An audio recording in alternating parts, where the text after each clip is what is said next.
A moça do Google. Ok. Então, estamos aqui em mais um dia de ABP. Segunda reunião desse mês, né? Curiosamente. Com Derek Vieira, Eduardo Bernardino Oliveira. Cada um vai ter seu timingzinho. E eu vou passar a bola pro Derek, né? De acordo com o Raio, ele é o primeiro. E se ele quiser se apresentar, falar um pouquinho, né? Começar com um pouquinho da experiência dele, né? Nesse mundo público, né? Não tem problema. Ok? Boa noite, Sim, Helena. boa Isso aí. noite. Tudo Sim, né, seu, então, Eric. vamos lá, né? Eu sou o primeiro, não me avisaram, não me lembrei, mas tudo bem. Então, para quem não me conhece, sou o Derek. Enfim, então, falando um pouco, né, sobre essa questão da minha trajetória no serviço público, comentar um pouquinho sobre como isso começou e tal. Assim, me interessar por essa questão do serviço público, o mundo público em si, é algo que, para mim, foi algo assim meio desde a adolescência.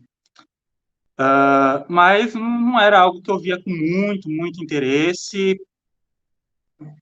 Sim, minha proposta de carreira era outra, tal. Isso foi mudar um pouco em 2015, quando depois eu vim para a UFBC, vim fazer DCID, deu errado, vi que aquilo não era para mim. E aí eu pensando, né, em que caminhos, alternativas, tal. E aí me voltou um pouco essa questão do mundo público. E foi quando assim eu comecei a prestar concurso, foi quando eu comecei a dar um enfoque mais especial para isso. Um ponto importante de eu falar, é que quando a gente fala em mundo, eu até usei esse termo, né, mundo público, porque quando a gente fala em serviço público, não existe um serviço público, né? Só para a gente lembrar, assim, a conta rápida, existe o governo federal, dividido em três poderes, os governos estaduais também são divididos em três poderes, e os municípios em câmaras e prefeituras. Só essa continha no total significa que a gente tem 11.224 órgãos, assim, Estado. Mas autarquias, fundações, empresas estatais, então a gente está falando assim de 20 mil órgãos possíveis. Então, quando a gente fala não existe um serviço público, existem milhares de serviços públicos, com contextos diferentes, com realidade, com regras diferentes. Algumas regras são comuns, mas muita coisa se altera. Então, assim, muito do que eu vou falar aqui é partindo, obviamente, da minha experiência pessoal, que foram em contextos específicos. Então, mas vamos lá. E aí foi quando eu comecei, voltando, foi quando eu comecei a prestar concurso assim em 2015 e comecei a prestar alguns concursos, comecei ainda pegando o jeito, né, pegando o ritmo e aí consegui passar num concurso assim meio que na sorte. Assim, não tinha muito critério para fazer concurso naquela época. O que tá aberto e eu preencho o critério, vou fazer. Uh, e calhou de eu conseguir fazer e passar num concurso no Câmara Municipal de Itapevi. Eu falei, eu não sei nem onde é isso. Troço, um lugar longe. Mas vamos lá. Rodei cedo, fiz a prova, tal, passei. Falei, tá, vou esperar, vamos ver o que acontece. Isso foi em 2015. Só que aí, as vidas foi ajeitando, consegui ajeitar. No concurso não chamava, foi passando, tal, não sei o quê. E até meio que eu dei uma parada de fazer concurso na época. Foquei em outras coisas na minha vida. Apesar de ter aprovado, o concurso nunca chamado. Eram 20 vagas, eu era o 19º. Nunca chamava. Aí em 2017 eu voltei ao ritmo. Falei, não, preciso voltar a focar nisso, não sei o que e tal. E foi quando eu comecei a voltar a fazer concurso de novo. E aí, e aí foi quando veio a minha primeira experiência profissional no Estado, que prestei, não era nem um concurso, sim, né, um processo seletivo do governo do Estado. para estágio. Eu passei e fui chamado no Instituto Geográfico e Cartográfico do Estado para estágio lá na área de história. Fui trabalhar no arquivo histórico lá.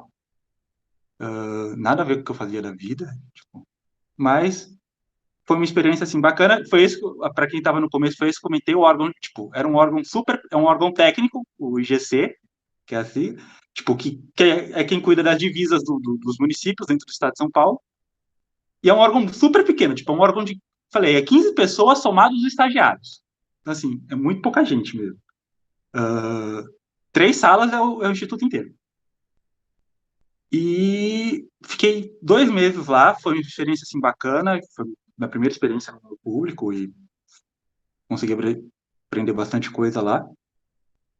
Só que aí fiquei 2 meses lá, porque no primeiro mês, em 2018 já, o pessoal de Itapevi lembrou de mim. Aí eu falei, lá eu tô estagiando aqui, não, acho que é bom pegar algo mais sólido, né? Lá era concurso, era um cargo isso mesmo. E aí fui para lá, isso em maio de 2018, fui para a Câmara Municipal de Itapevi, fui como assistente legislativo. Lá eu fiquei 1 ano e 1 mês, e aí já foi uma experiência completamente diferente. No caso lá, minha função era básica, como assistente legislativo, era literalmente ser assessor de um vereador. Só que, de vez de ser um cargo indicado pelo vereador, a gente era um cargo concursado meio que para garantir a estabilidade do atendimento, né? Então, independente do vereador que está passando, você tem um corpo fixo de servidores que garante esse atendimento da Câmara.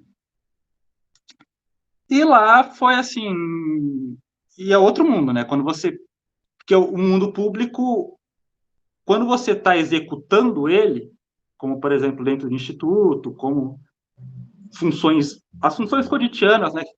Com a gente como cidadão lida, ele é um mundo. O mundo público, quando ele tem essa interface com o mundo político, ele já é outro mundo. E aí ele acaba sendo uma experiência assim muito mais desafiadora de você conciliar esses mundos, porque e justamente como você ali como o assistente é você que vai fazer essa interface, né? Porque você é o representante do Estado, né? Você é o representante ali concursado, mas dentro do mundo que todo mundo à tua volta exerce uma função política.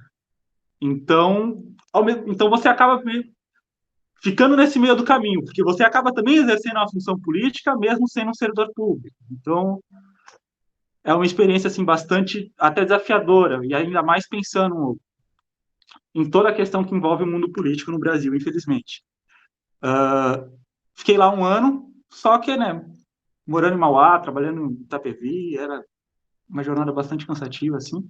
E aí voltei a prestar concurso e calhou de eu passar na UFABC.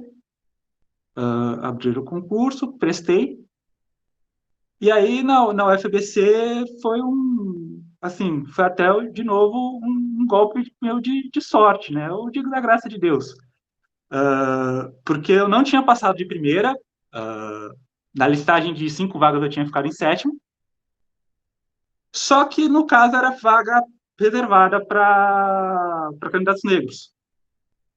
Infelizmente, muitas pessoas utilizam-se dessas vagas sem saber que hoje existe todo um processo por trás, que é o processo de heteroidentificação, no qual que vai ser checado se você realmente possui o fenótipo, né?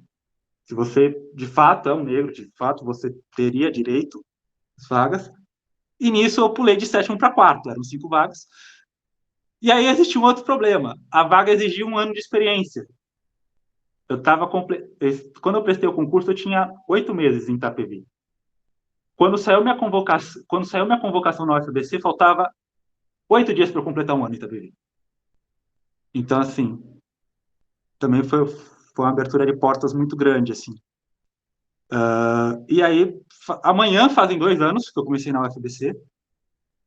Então, tenho esses 2 anos trabalhado aqui, já trabalhando numa área completamente diferente, né? Na UFABC eu trabalho na área de infraestrutura, né? Na prefeitura universitária, lidando com a parte gerencial mesmo, como secretário da unidade.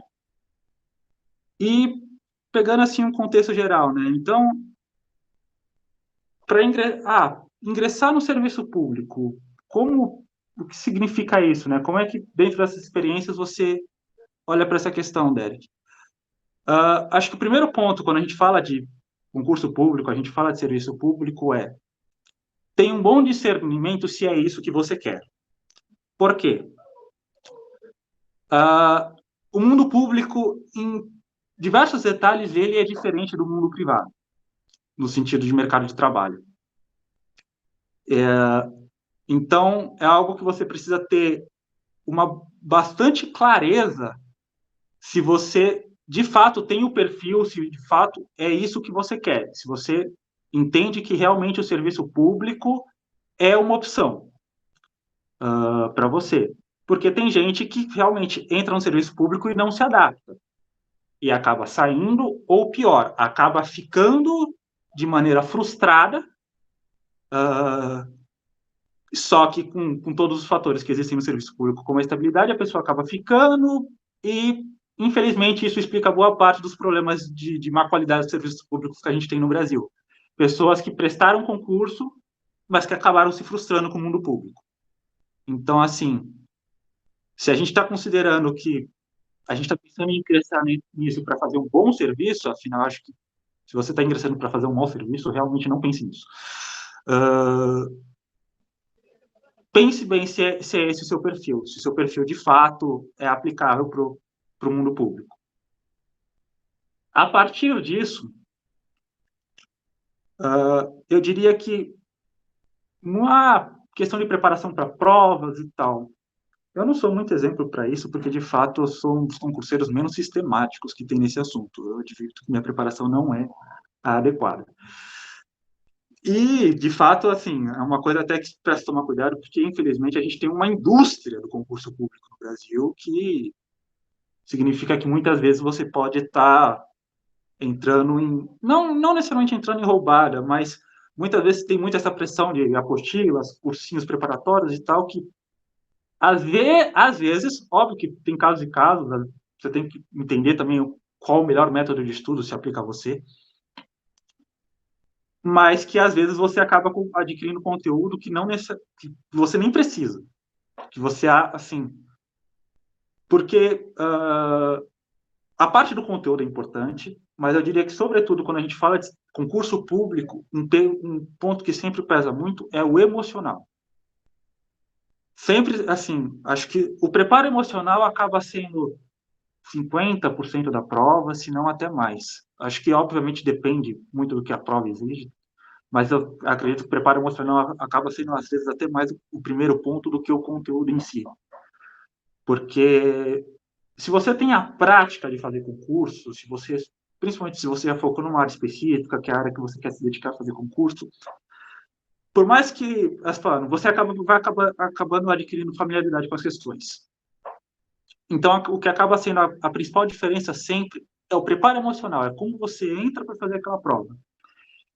Isso é um fato engraçado também, porque além de prestar concursos, eu também já trabalhei como fiscal em concursos. Então, já pude observar essa questão da atenção, tanto fazendo a prova, mas também fazendo a fiscalização de sala, e a gente vê que é muito, assim, como fiscal, é muito fácil notar quando o candidato está nervoso. Quando o candidato está nervoso ao ponto de que você vê isso vai prejudicar o desempenho dele na prova. Então, acho que pensando nesse mundo público, a primeira coisa é tem um preparo emocional certo. Então, e nisso envolve muitas questões, né? Envolve você não só estar bem descansado no dia da prova, não sobrecarregar nos estudos, porque também não adianta nada se chega a fazer uma prova e tá cansado demais. E acho que uma coisa que também se carrega muito, óbvio que a gente tem todo um contexto no Brasil que é complicado, mas se carrega muito como o concurso público é a garantia da felicidade. Não vá para uma prova com esse pensamento. É um peso que você coloca sobre a prova que mais te prejudica do que te auxilia. Tenha sempre assim essa questão da clareza, que é uma oportunidade, pode ser uma excelente oportunidade, mas tenha noção do foco, tipo, o trabalho não é tudo na nossa vida, então não também coloque um peso desnecessário. E aí, como eu falei, busque, assim, busque encontrar o método que você gosta de estudar, então, óbvio que isso vai depender de área para área, né? Tem áreas que exigem algumas técnicas específicas, principalmente se envolvem provas práticas. Em outras áreas, por exemplo, os cargos que eu prestei sempre foram com foco mais administrativo, então a preparação sempre acaba caindo muito na parte de português, matemática e legislação. Conhecimentos específicos, mas os conhecimentos específicos acabam sendo rotinas administrativas, então é meio que aplicar o que você já faz na hora da prova. O que acaba sempre pesando mais, então, acho que são essas questões. E é uma coisa que muita gente negligencia. Conhecimentos específicos são importantes, mas uma boa parcela da sua nota sempre vai ser português e matemática. Então, sempre tem isso afiado. Quanto mais, assim, óbvio que conhecimentos específicos também é importante, porque geralmente eles vão ser o primeiro nos critérios de desempate. Mas esse foco é, assim, não negligencie português e matemática. Às vezes o cara consegue. É muito comum você olhar em classificação final de concursos, o cara, a pessoa que tirou a melhor nota em conhecimentos específicos acaba ficando em sexto, em sétimo, obviamente depende do número, porque justamente ele focou muito em conhecimentos específicos e a parte de português e matemática ficou negligenciada. Informática, então, é um outro ponto. Também.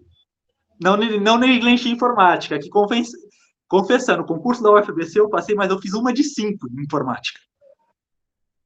Tipo, assim, eram coisas muito, muito, muito idiotas.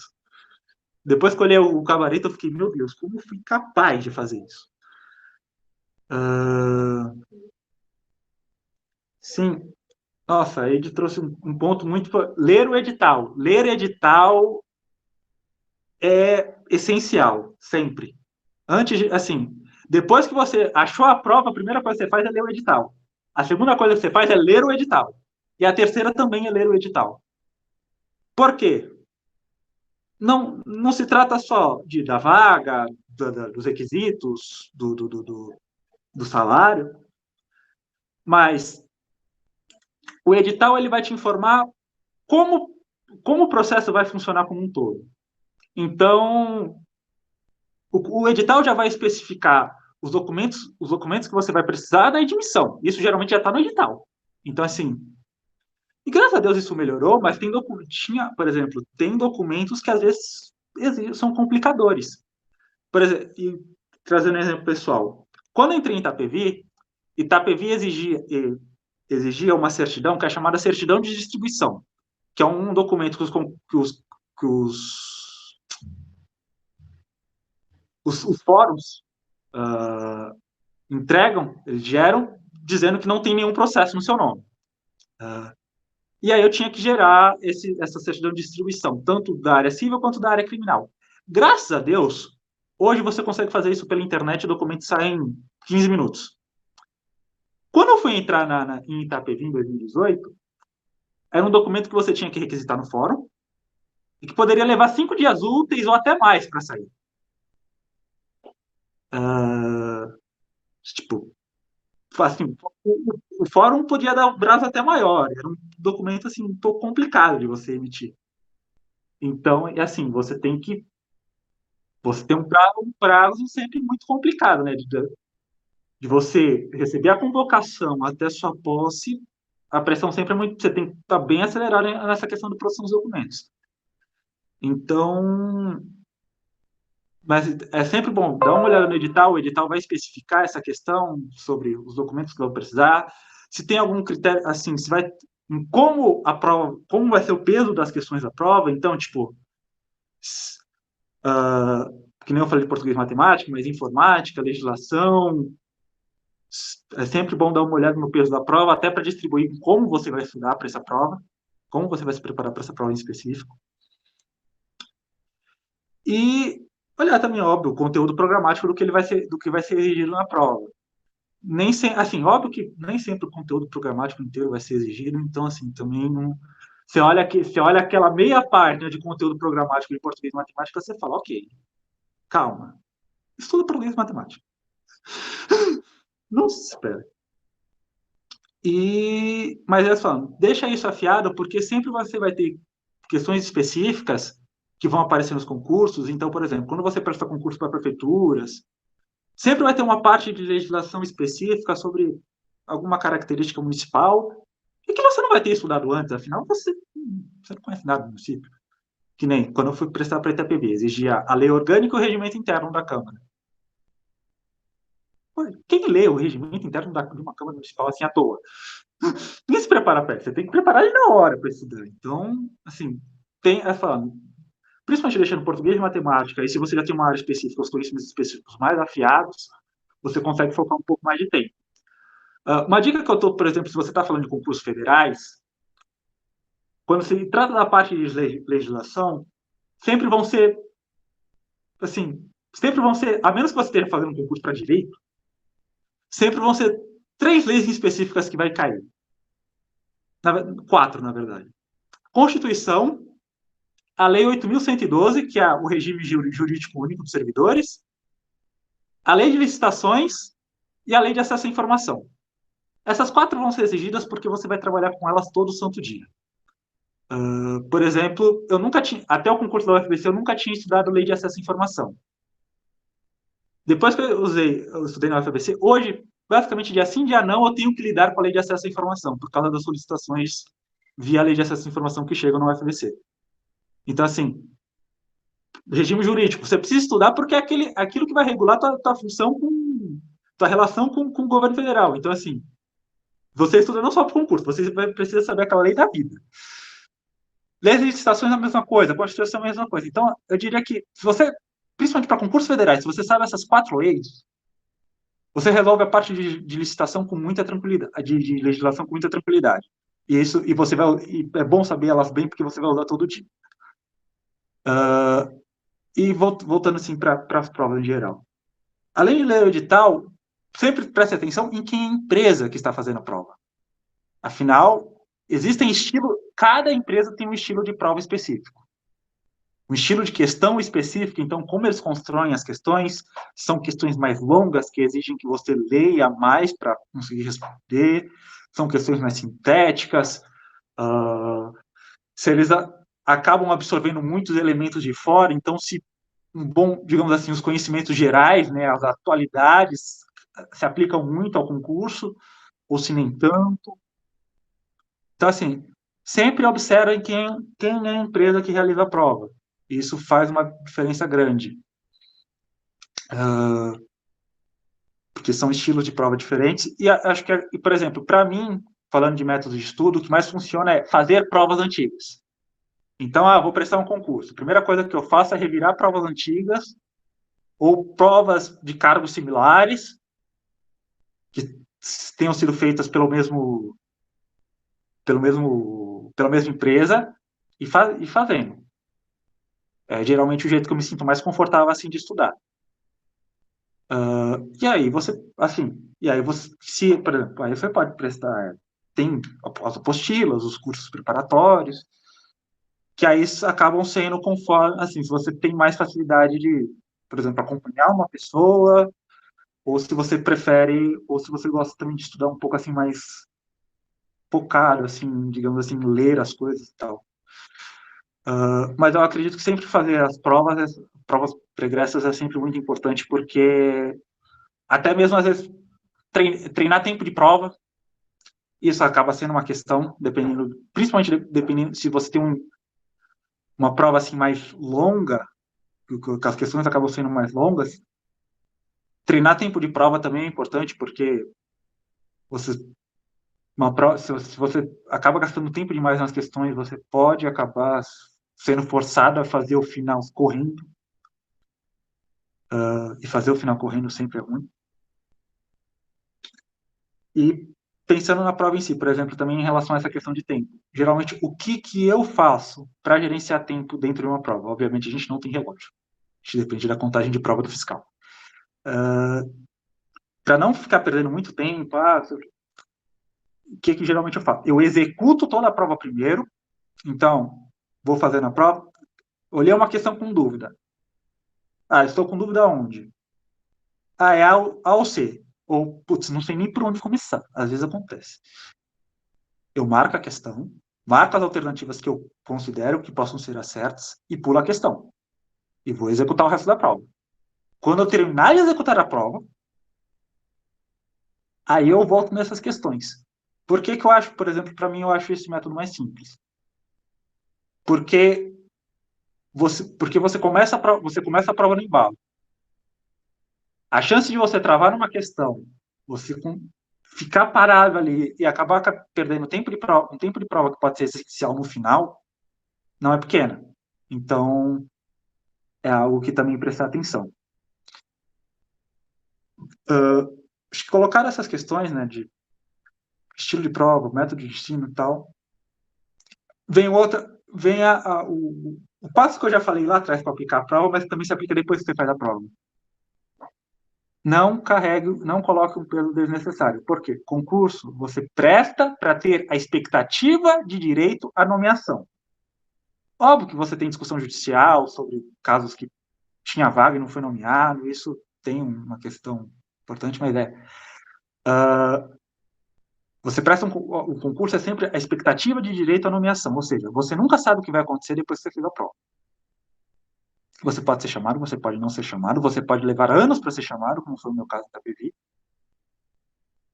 Então, assim, saiba esperar, não coloque um peso desnecessário, porque senão também é algo que você vai ficar arrastando muito tempo. E não vai ser algo bom para você.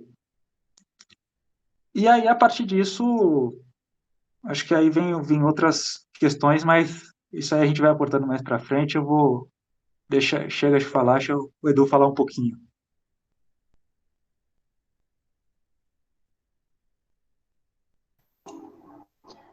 Edu, cadê Oi, você? posso começar? Claro, não se esqueça falando um pouquinho, se apresentando, né? Eu Sim. pus na arte, né, que você era analista de dados, né? Mas eu não especifiquei os detalhes, que eu também não sei, né? Então, fale. Você vai Eu compartilhar a tela, né? tô compartilhando a minha tela, vocês já estão vendo? Tem até a fotinho com ele. Isso. Eu gosto de olhar para as pessoas do lado. Como é que faz? Não tem como, né? Tudo bem. A gente reage. Vamos lá.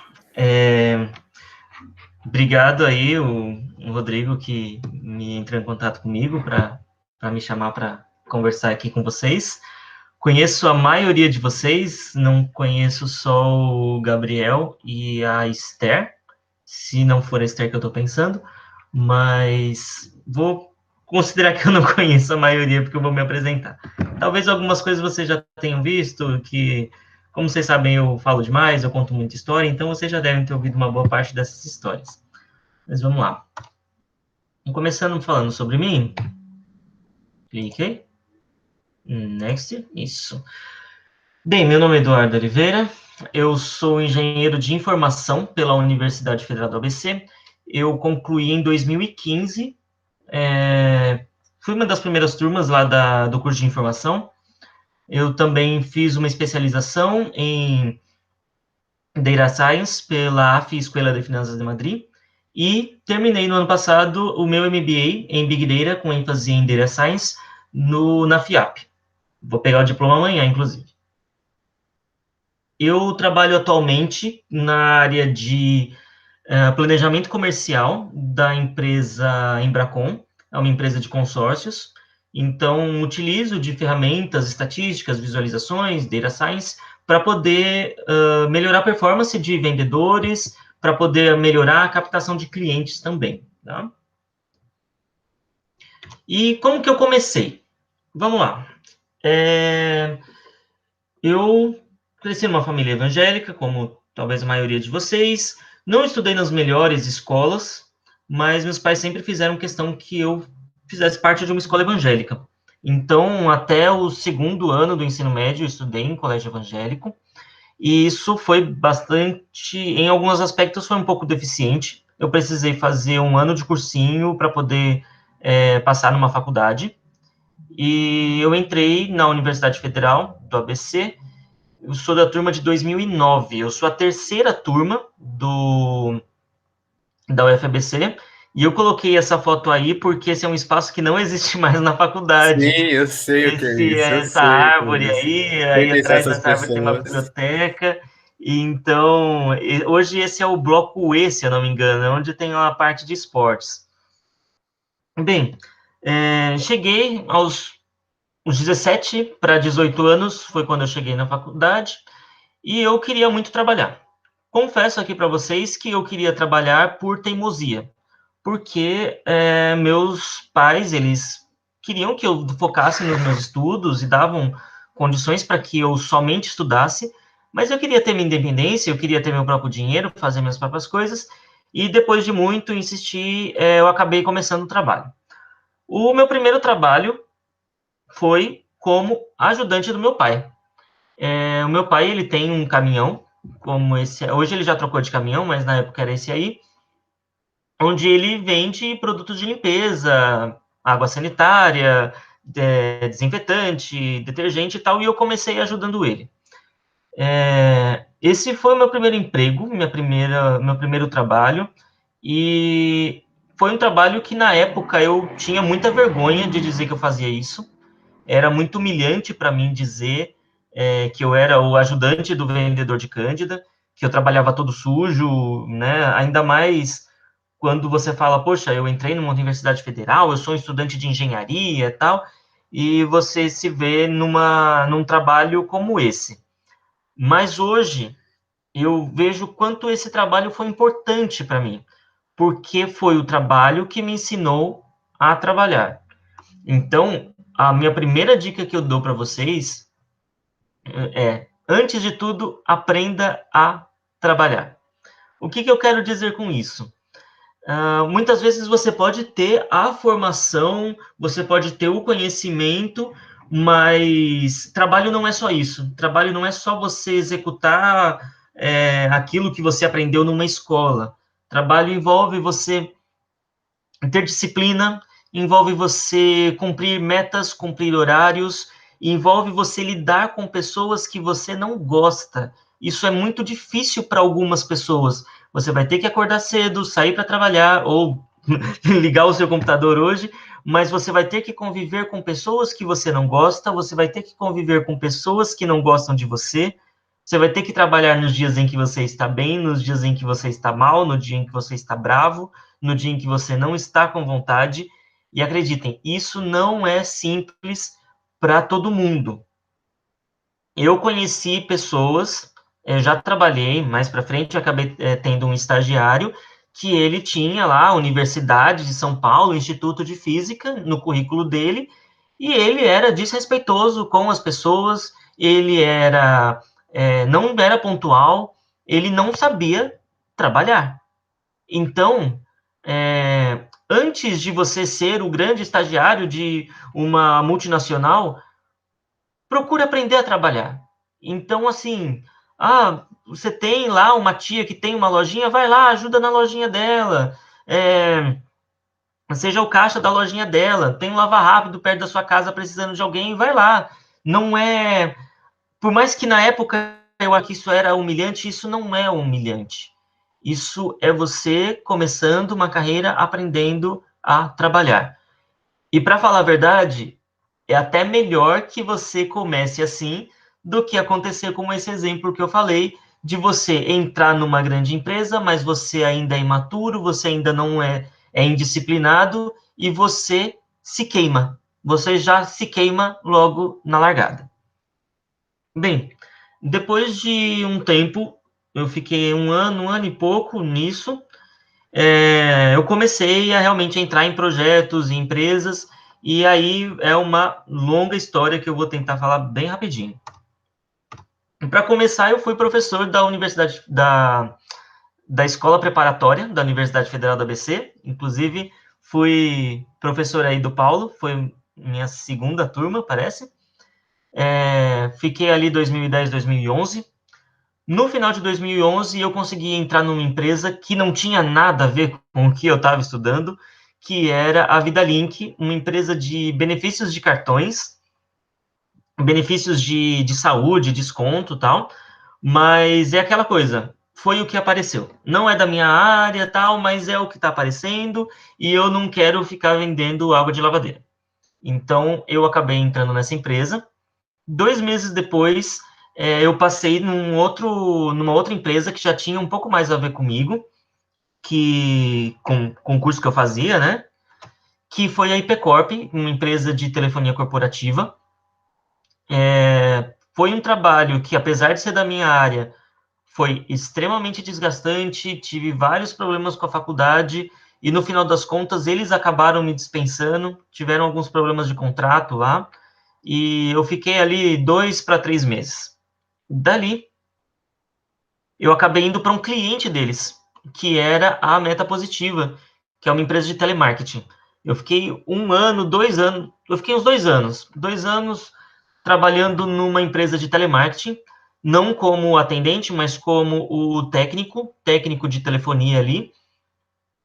Um trabalho também bem básico, um trabalho nível técnico, mas que foi o tempo em que eu fui tendo pude me dedicar mais à faculdade, porque eu tinha mais tempo livre, não era um trabalho tão puxado, então eu conseguia pegar mais matérias, estudar mais, então foi um tempo importante. Acabei saindo dali, a empresa tinha muitos problemas no sentido de respeito, eu tinha chefes que assediavam e ofendiam funcionários, e chegou uma hora que deu, que eu não aguentava mais. Aí eu parei ali, isso foi 2000 e, sei lá, 2000 e alguma coisa, mas ali no final daquele ano, por incentivo da minha mãe, eu acabei prestando um concurso público para estagiários do governo de São Paulo. Eu não sei se aquela instituição existe ainda, mas você prestava um concurso em que você era depois realocado para diferentes órgãos do governo. Então, eu passei naquele concurso, estudando bem pouco, mas para a maioria aqui, que você acredito que a maioria aqui é da UFABC, era um concurso bem simples, tá? Um concurso que não precisava de grande estudo. E aí eu entrei como estagiário da Secretaria de Segurança Pública.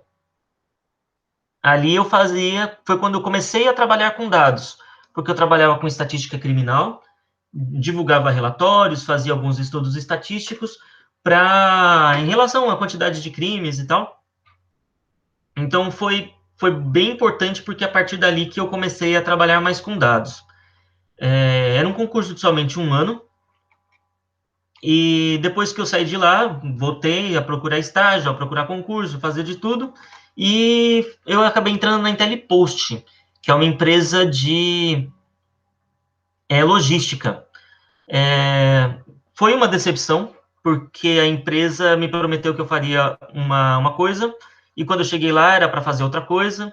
No final das contas, acabei não ficando lá, e só em 2015, já quase formado, foi quando eu consegui o meu estágio numa grande empresa, que é a Porto Seguro. Dali eu fui efetivado, fiquei ali por muitos anos, até ano passado trocar de empresa. Mas o que eu tomo de tudo isso, né? Dica 2. Toda experiência é válida. Eu passei por um monte de empresas, eu tive um monte de experiências profissionais em áreas diferentes, em cargos diferentes, passei por área pública, passei por área privada, passei por grandes empresas, passei por startups, e todas essas coisas foram importantes, e todas essas coisas são currículo. Para você que está começando, não precisa necessariamente ser algo da sua área, entende? Eu só vou ser um estagiário se for exatamente para aquilo, ou se for só aquelas 4 empresas que eu desejo. você pode fazer alguma outra coisa, e dessa outra coisa ir para outra coisa, e dessa outra coisa ir para outra coisa, e aos poucos tempos, e devagarinho as coisas vão se conduzindo e se abrindo para você, tá bom? E tem uma frase que eu levei muito para minha vida, que foi um amigo que me falou e eu nunca esqueci, que é: você descobre quem você é quando você descobre quem você não é. Eu sou uma pessoa muito assim. Eu sou um cara que gosta de, como diz o apóstolo Paulo, provar de tudo e reter o que é bom. Então, na minha carreira profissional, eu fui funcionário público, eu fui funcionário de empresa privada, mais para frente eu acabei montando uma startup, eu passei por essa fase do empreendedorismo, trabalhei em empresas grandes, em empresas pequenas, trabalhei todo tipo de lugar. Então, hoje, esse ano eu completei 30 anos. Hoje, aos 30 anos, eu consigo falar um pouquinho mais do que eu gosto e do que eu não gosto. E eu consigo olhar para algumas coisas e falar: eu já vivi uma experiência parecida, então eu prefiro não aceitar ou eu prefiro aceitar. Mas isso porque eu vivi, porque eu me deixei provar, eu me deixei tentar, sabe? Então, para você que está começando,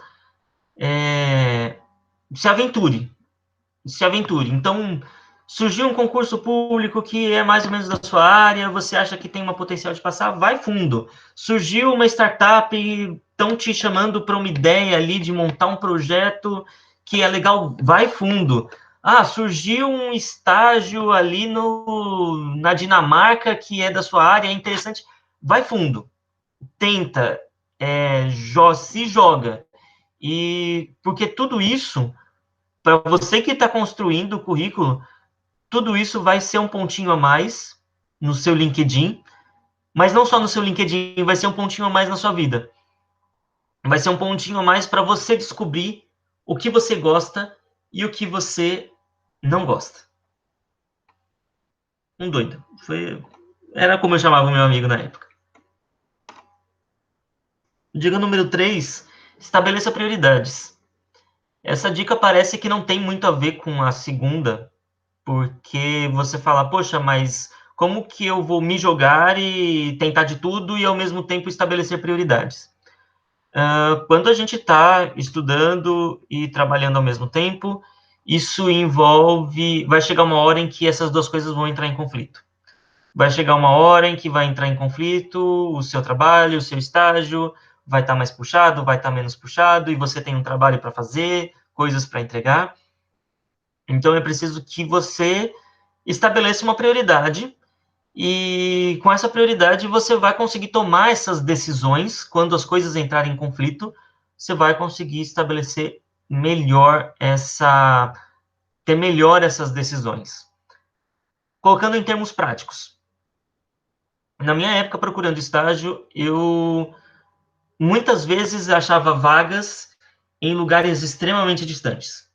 Em Barueri, Alphaville, Santo Amaro, lugares que, para mim, que estudava em Santo André e morava em Santo André, era extremamente inviável. Mas, para mim, a minha prioridade, apesar de trabalhar e estudar, sempre foi a faculdade, porque eu queria terminar e ganhar o diploma o mais rápido possível. Então, eu acabei recusando estágios por serem longe demais. Ou acabei, às vezes, nem indo concorrer, por saber que eu não tinha condições de ir, voltar e, ao mesmo tempo, estar a tempo da aula. Isso foi um limitante para mim, confesso. Muitos estágios bons eu acabei perdendo, mas eu consegui me formar. Me formei em 6 anos e um quadrimestre, mais ou menos. Conheço pessoas que têm outras prioridades. Então, eu tenho um colega que já está com 35, 36 anos e ele não consegue se formar. Por quê? Porque ele tem esposa, porque ele tem filhos, porque ele tem outras prioridades financeiras, então ele vai estudar quando dá. Mas foi aquilo que ele estabeleceu, ou a vida estabeleceu para ele como prioridade.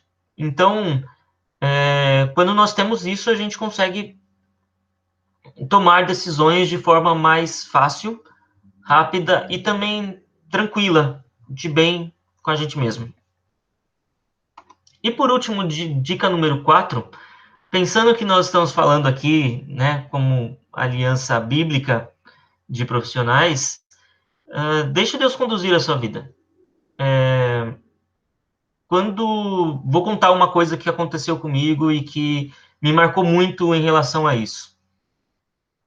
Eu comecei nessa fase inicial, era justamente 2012, uma época de grande dificuldade financeira, uma época de uma política conturbada, que na verdade é até hoje, né? E o que acontece? Em 2012, eu tinha perdido o meu emprego lá na Impecorp, que eu tinha sido mandado embora. E aconteceu da universidade entrar em greve. Foi greve de 3 meses. E então eu me vi sem faculdade e sem emprego. Eu me vi totalmente sem nada. E para completar, eu ainda fazia uma faculdade totalmente desconhecida, fazia um curso totalmente desconhecido. Então, se eu ia procurar um estágio numa grande empresa aí, no Itaú, por exemplo, eles nem me aceitavam para concorrer, porque ia olhar lá quais são as opções de cursos, de faculdades. Não aparecia o FABC, então tinha que colocar outros. Se eu ia procurar qual curso você faz, não tinha curso bacharelado em ciência e tecnologia, muito menos engenharia de informação. Então, eu fazia a faculdade outros, o curso outros. E numa época onde era uma vaga para cada 1.000 pessoas, eu era o primeiro a ser dispensado. Então, 2012 foi um momento em que eu entrei assim num parafuso e pensei que realmente eu tinha errado na vida. Eu errei na vida, eu errei de estudar no FABC, eu errei de ter escolhido esse curso. Eu vou voltar para o cursinho e vou refazer tudo e tentar entrar numa engenharia elétrica ou engenharia mecânica ou qualquer coisa que seja mais fácil de entrar no mercado. E aconteceu que no mesmo dia em que eu tinha concluído aquilo, eu recebi o e-mail de que eu tinha passado para entrar na meta positiva. Então, esses pequenos momentos são momentos em que a gente vê Deus conduzindo a nossa vida. Nessas pequenas coisas, aquilo que dá certo na hora certa, o concurso que você passa. Eu achei legal a história que o Derek contou ali, que ele estava em sexto e foi subindo. Essas pequenas coisas que talvez outros possam dizer que é o acaso, possam dizer que é a sorte, é Deus guiando as nossas vidas. Nós sabemos, vocês com certeza sabem, todos aqueles textos que dizem para a gente não andar ansioso, que dizem que Deus está cuidando da gente, como cuida dos passarinhos e tal. Mas a gente colocar isso na prática é um pouco mais difícil. A gente colocar isso no nosso dia a dia, principalmente quando a gente está no olho do furacão. Isso é mais difícil. Então, nós fazemos os nossos planos, a gente sempre começa uma faculdade, ou começa uma carreira, imaginando chegar em algum lugar, imaginando estar em uma determinada posição, mas Deus vai nos levando, Deus vai colocando oportunidades, tirando oportunidades, e cabe a nós orarmos e confiarmos em Deus e estarmos atentos ao que Deus está nos mostrando. Eu entendi nesse episódio que aconteceu comigo em 2012 que não era para eu abandonar a faculdade, não era para eu trocar o FABC, e hoje sou muito orgulhoso de dizer eu sou formado pela Universidade Federal do ABC. E um dos primeiros ali nessa faculdade, que enfrentou as dificuldades de uma faculdade que estava começando, mas que hoje vejo ela como uma faculdade de grande renome. Então, creio que Deus me abençoou através dessa faculdade e me abençoa nas dificuldades que passei nesse período. Bem, para quem não tem, o meu e-mail é esse aí, o meu Instagram é ebdo16, e esse QR Code é para vocês me adicionarem no LinkedIn. Olha que legal. Consegui fazer aqui um QR Code para vocês escanearem e me adicionarem lá. É isso, pessoal. Obrigado. Que ligeiro, nossa, que esperto. Vou parar de compartilhar aqui. Muito bom, nossa, muito bom, muito bom, muito bom. E agora, Rádio?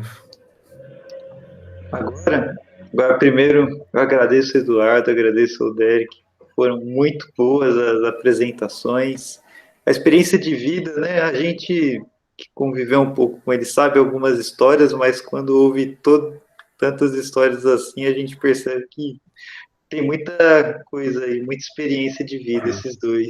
E que a gente tá velho também, né? Pois é, né?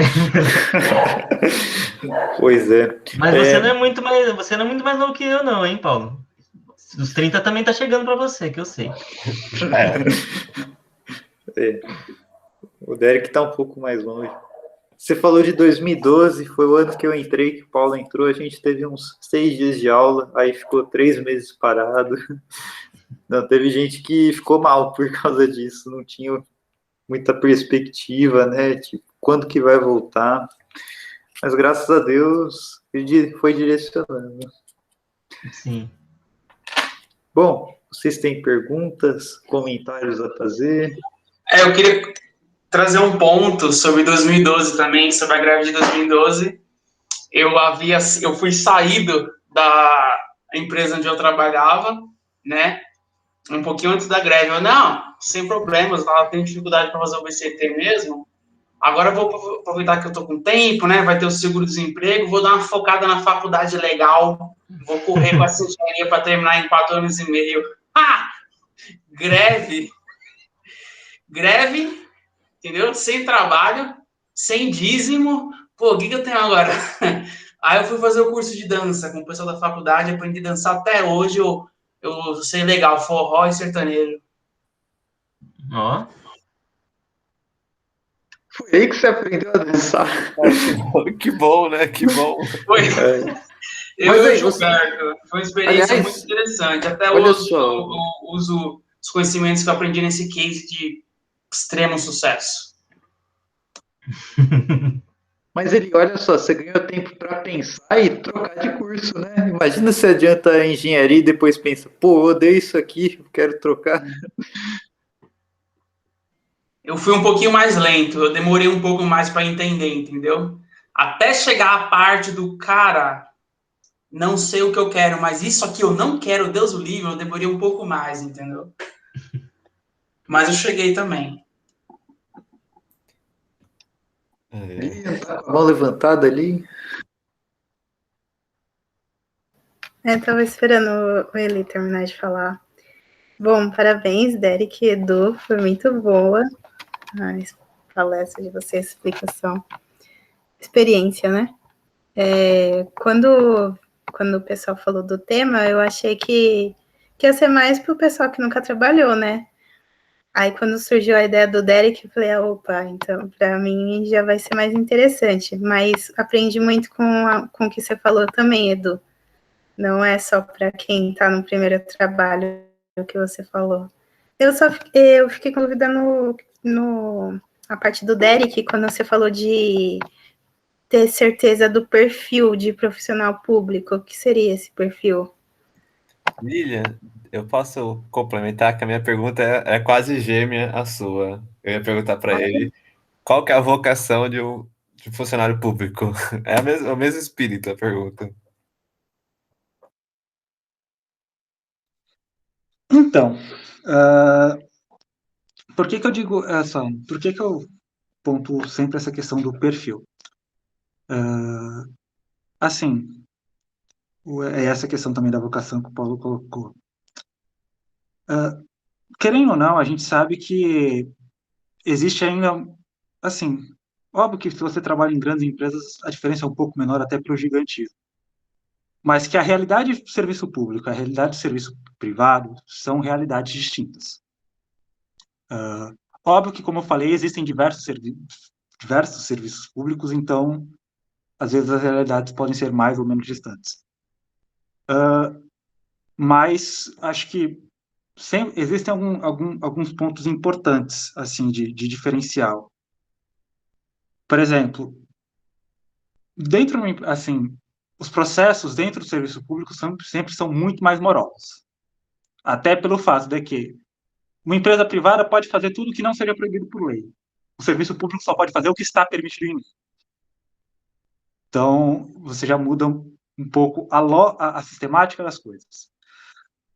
Serviço público é um serviço bastante hierarquizado. Então, tudo que você faz vai passar por um superior, que vai passar pelo superior dele, e assim sucessivamente.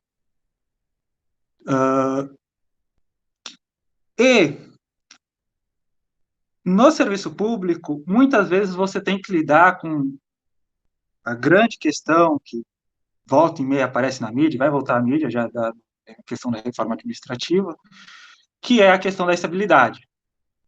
Então, dos benefícios e malefícios da questão da estabilidade pública. E que, sim, tem seus benefícios, porque a estabilidade é pensada para dar segurança ao servidor de poder desempenhar seu papel independente do governo de ocasião. Por outro lado, como nunca foi regulamentada a questão da demissão por desempenho, e isso está parado no Congresso desde 90 ou 91, sim. Então, na prática, a estabilidade ficou uma garantia de não demissão, independente do que aconteça. Para você se demitir no serviço público, você tem que, assim, quase que implorar. Então, você sempre tem que lidar com essa dificuldade extra de lidar com, muitas vezes, colegas, mas muitas vezes superiores, que estão lá, mas que mais travam a roda do que fazem a coisa funcionar.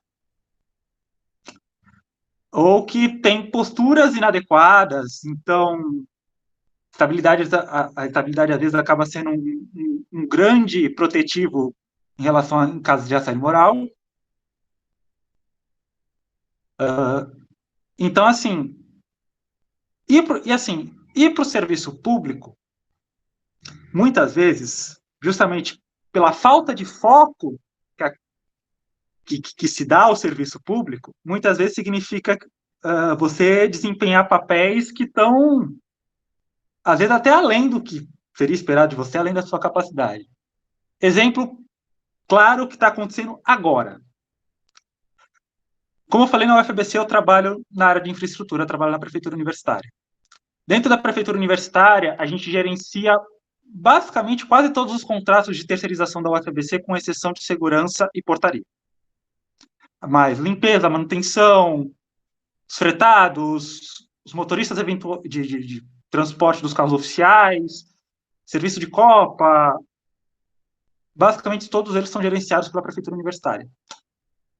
Por exemplo, só que como os contratos foram feitos numa época não pandêmica, e infelizmente a lei não exigiu isso das empresas, agora com a pandemia, os profissionais terceirizados, principalmente de limpeza da UFABC, estão indo trabalhar todo dia, porque a UFABC, independente de estar fechada, está fechada entre aspas, né? A pesquisa continua acontecendo, tem pessoas circulando, então você continua tendo exigências de manutenção, de limpeza, de uma série de fatores.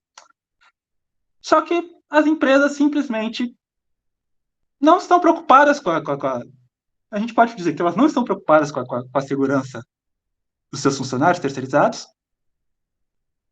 E basicamente a gente juntou os servidores para fazer uma vaquinha para comprar máscaras PFF2, que são máscaras de melhor qualidade, para eles puderem instruções.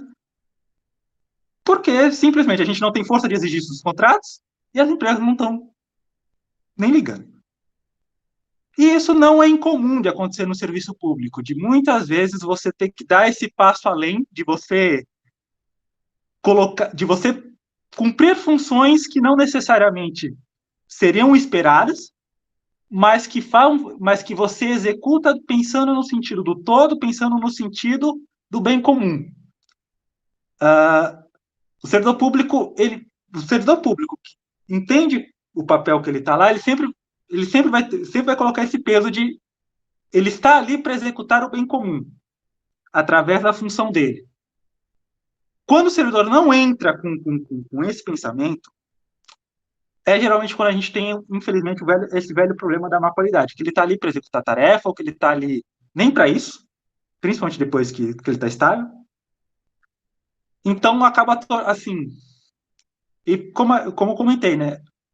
Ninguém aqui, eu espero que ninguém aqui, pelo amor de Deus, entre no serviço público para fazer um mau serviço. Primeiro que seria um mau testemunho como cidadão, mas, sobretudo, é um mau testemunho como cristão.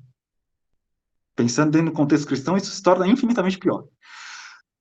Então, assim, eu sempre coloco assim, esteja preparado para essas questões. Esteja preparado também, óbvio que isso vai depender do contexto. Por exemplo, na UFABC eu posso dizer, graças a Deus eu não lido com isso. Mas, como eu comentei quando eu trabalhei em Itapevi, de estar bem perto dessa interface com o mundo político, a questão ética é uma coisa que vai aparecer no seu dia a dia. Eu, sem esconder de ninguém, quem convive mais próximo de mim sabe. Além da distância, porque eram 2h30 todo dia, isso exaure a pessoa. Um dos motivos de eu ter saído de Itapevi, apesar de eu estar trabalhando diretamente na minha área, não sabe, eu estudo políticas públicas, é porque todo dia eu saía do serviço com a sensação de que existia um conflito ético. Então eu falei, e que esse ambiente era completamente insalubre a longo prazo para um cristão. Então eu falei, eu preciso sair daqui o mais rápido possível, além dos outros fatores. Então, assim, mas assim, é algo que vai aparecer, por exemplo, na UFABC eu não lido diretamente com isso, mas às vezes esses casos pipocam e passam pela gente, dessas questões, de algumas questões éticas. Então, assim, você precisa estar com... Não que isso não aconteça no serviço privado, mas acho que isso no serviço público acaba sendo um pouco pior. Então, você precisa ter a mente e o coração preparado para isso. Acho que é isso que eu colocaria, assim.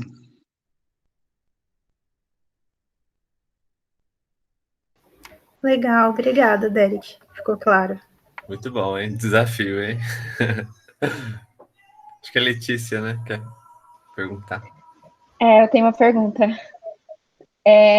Eu queria perguntar para o Derek se essa questão do perfil de funcionário público também é válida para quem trabalha em empresas públicas, como o Banco do Brasil, Caixa, etc.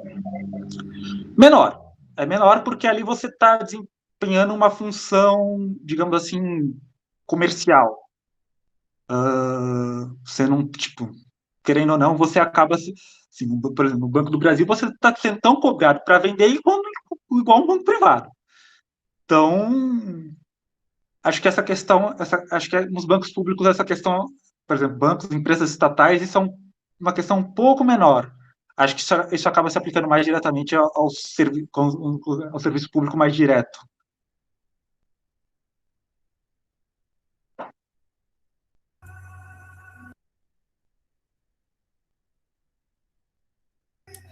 Eu ia perguntar se eu levantar a mão, mas agora eu levantei. Vou jogar a bola pro Edu, que era a questão de que eu gostei que ele trouxe o perfil dele, vai de encontro com a questão trabalhista atual de que se tem vários trabalhos, né? De acordo, e cada um deles você vai fazer alguma função diferente, específica. Mas a minha pergunta vai até com uma das falas dele, que era a questão de que, diferente do público, né? Aqui a gente está com, digamos assim, com um emprego mais na corda bamba, né? E como que seria essa questão das cobranças, né? em termos de se assustam demais como lidar com elas, já que o funcionário no mundo privado ele está mais, ele se arrisca mais nesse sentido, como lidar com as diversas cobranças. Bem, estou pensando numa resposta. Dentro de um trabalho, uma empresa privada, se você não entrega, se você não tem uma boa entrega, você pode ser demitido. Mas isso não é tão fácil assim e nem tão rápido assim. A maioria das empresas vão ter um grau de tolerância e vão trabalhar muito a questão do feedback. Então, a cada tanto tempo, vão passando para você, olha, isso aqui não está legal, essa entrega não está legal, acabam sempre dando uma pista de que aquilo não está legal, até realmente falar, olha, realmente não dá. Isso é o que eu percebi na maioria das minhas experiências. E, assim, é importante você, como funcionário, você também pedir esse feedback, você também se mostrar aberto para falar assim, meu serviço tá legal, o que eu estou fazendo é legal, o que você acha que pode ser melhorado? Então, isso é muito importante quando você trabalha numa empresa privada. Não sei se eu respondi essa pergunta. Foi bem, foi ótimo.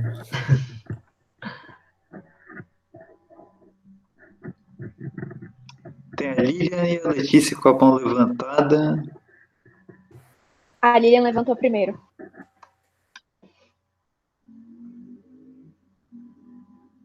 Eu escrevi, né, a pergunta. É uma pergunta geral. Vocês acham que vai passar a PEC da estabilidade? Eu diria que dá para a gente fazer um ABP só sobre isso. de tão complicado com essa questão. Eu vejo prós e contras. Porque só com o pessoal, vamos dizer, mais baixo, né?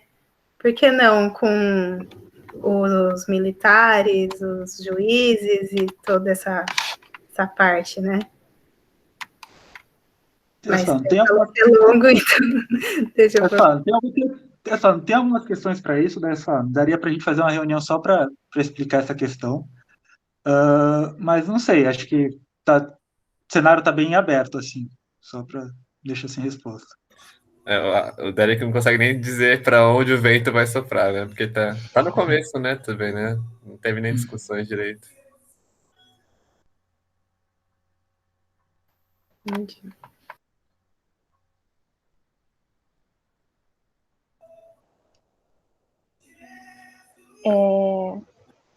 Então, a minha pergunta agora vai para o Eduardo.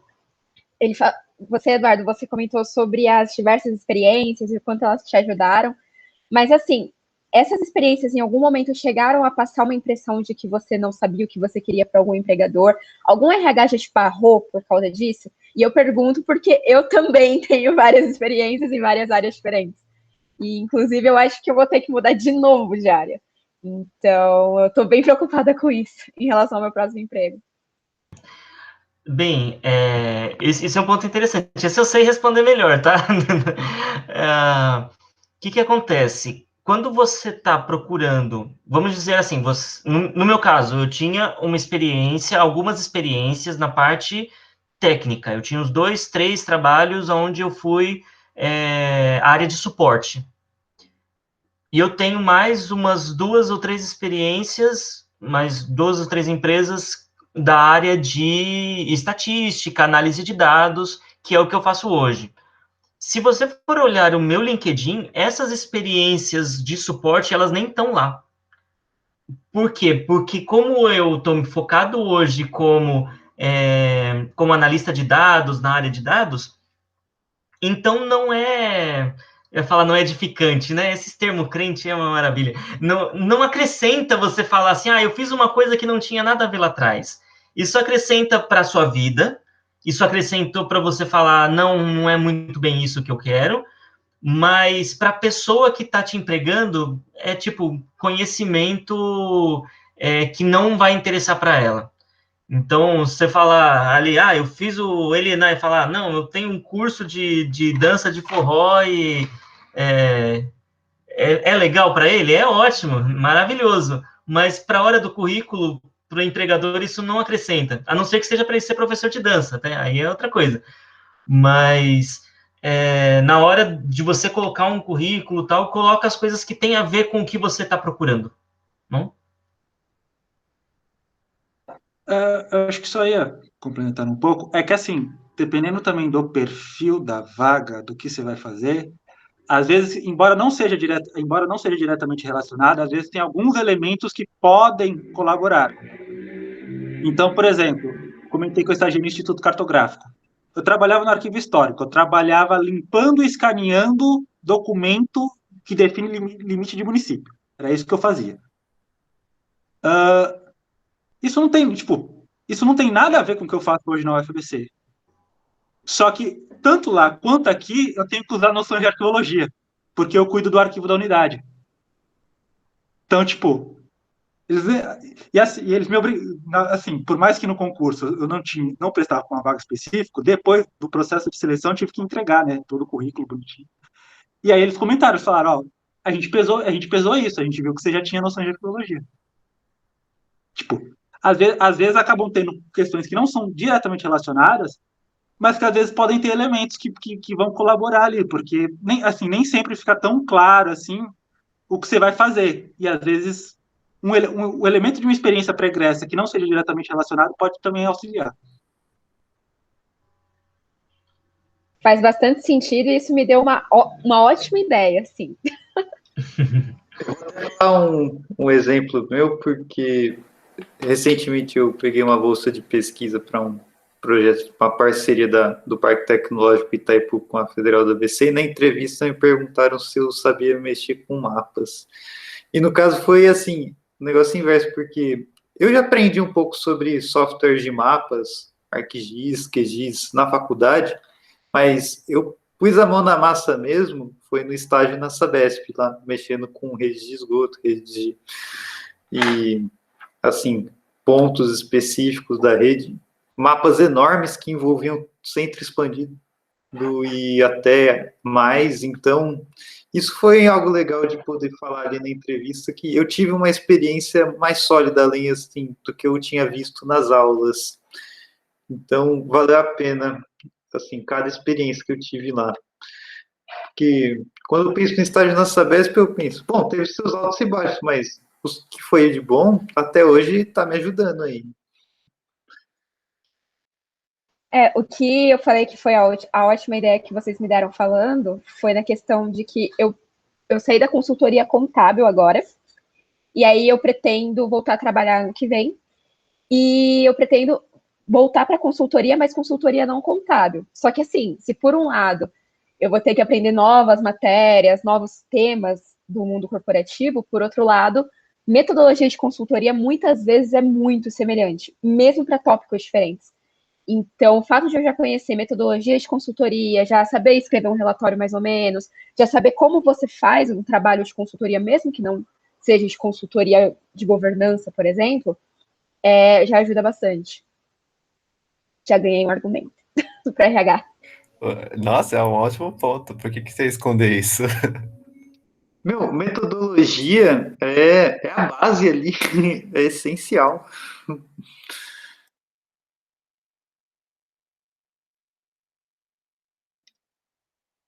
Lilian tá com a mão levantada?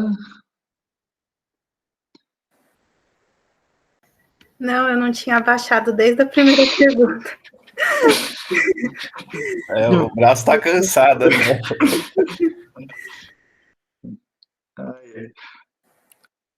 Bom, também tem as perguntas do formulário. Se vocês quiserem, a gente pode ir para elas também. Temos duas perguntas do formulário Google. Deixa eu repassar aqui.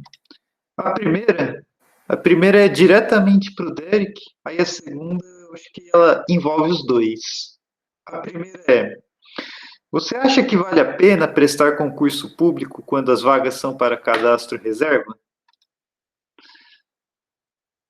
Então, graças a Deus está acabando essa mania, quer dizer, está acabando na teoria, na prática não, as lanças não entenderam, né? Mas, enfim. Não, eu digo que está acabando na teoria porque tem saído nos últimos anos decisões judiciais que têm obrigado aos concursos a fornecerem pelo menos uma vaga. Só que na prática não muda muita coisa, né? Eu ofertar uma vaga mais cadastro de reserva e ofertar só cadastro de reserva. A não ser que você seja o primeiro, porque aí fica um negócio assim. Que aí pelo menos você tem que ser chamado para eles não falarem que só foi cadastro de reserva. Mas essa questão do cadastro de reserva é um troço um pouco complicado, realmente, assim, de se vale a pena ou não. Eu, particularmente, nunca prestei um concurso que tenha sido só cadastro de reserva. Eu geralmente até procuro evitar esses concursos porque, querendo ou não, você tem que pagar taxa de inscrição. Aí você fala, pô, vou pagar 80, com 90, 100 reais de taxa de inscrição por um negócio que eu não tenho nem expectativa de ser chamado. Posso acrescentar algumas coisas? Uma coisa só. É uma coisa muito de você fazer uma avaliação própria de qual que é a sua situação, qual que é a situação dessa vaga, né?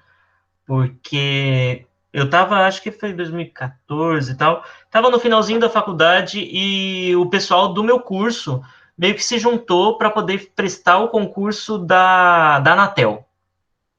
Quando eu olhei o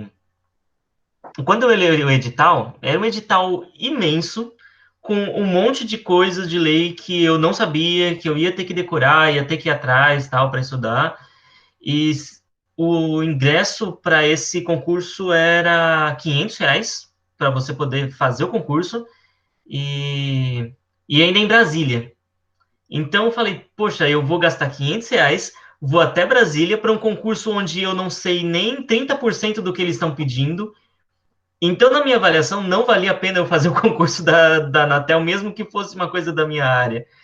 Então, você vai olhar e falar assim, né? A questão é que o Derek falou, você vai gastar dinheiro, você vai gastar tempo seu estudando para uma coisa que o retorno pode não ser agora, e aí pode ser que esteja acontecendo outros concursos, ou estejam outras oportunidades em que você vai ter que ficar ali disputando o seu tempo, disputando a sua energia com uma coisa que é mais certa com uma coisa que é menos certa. Então, é uma coisa de avaliação. Sim. Eu acho que a grande questão, assim, se você for prestar, acho que recomendo bem, avalie bem a vaga, tipo, se você já vai prestar para cadastro de reserva, não preste para cadastro de reserva de uma vaga ruim. Seja uma vaga boa, pelo menos. Por exemplo, a Anatel, tipo, a vaga, assim, tá, R$ 500 é uma fortuna, aí para Brasília é caro, mas era uma vaga muito boa. Aí, se você entender que vale a pena, é uma coisa. E, assim, se for assim, uma grande oportunidade, você entender que sim. E, assim, sempre, o que pode, assim, sempre avalie bem. Tipo, a gente tem bastante concurso, assim, se abre bastante concurso no Brasil, apesar dos pesares. Então, assim, não vai ser, assim, a menos que não exista nenhuma outra oportunidade para que você deveria focar mais, porque vai ter vaga, aí talvez seja interessante fazer de cadastro de reserva, porque até, como eu comentei, concurso até um pouco de prática. Então, assim, às vezes, mesmo que você não está indo com muita expectativa na prova, se é para a taxa de inscrição não é tão cara, é bom para treinar, não sei o quê, às vezes pode valer a pena. É uma situação que pode valer a pena fazer um concurso de cadastro de reserva. Principalmente se você não tem muita prática de concurso, quer pegar um pouco mais de prática, às vezes acaba valendo a pena.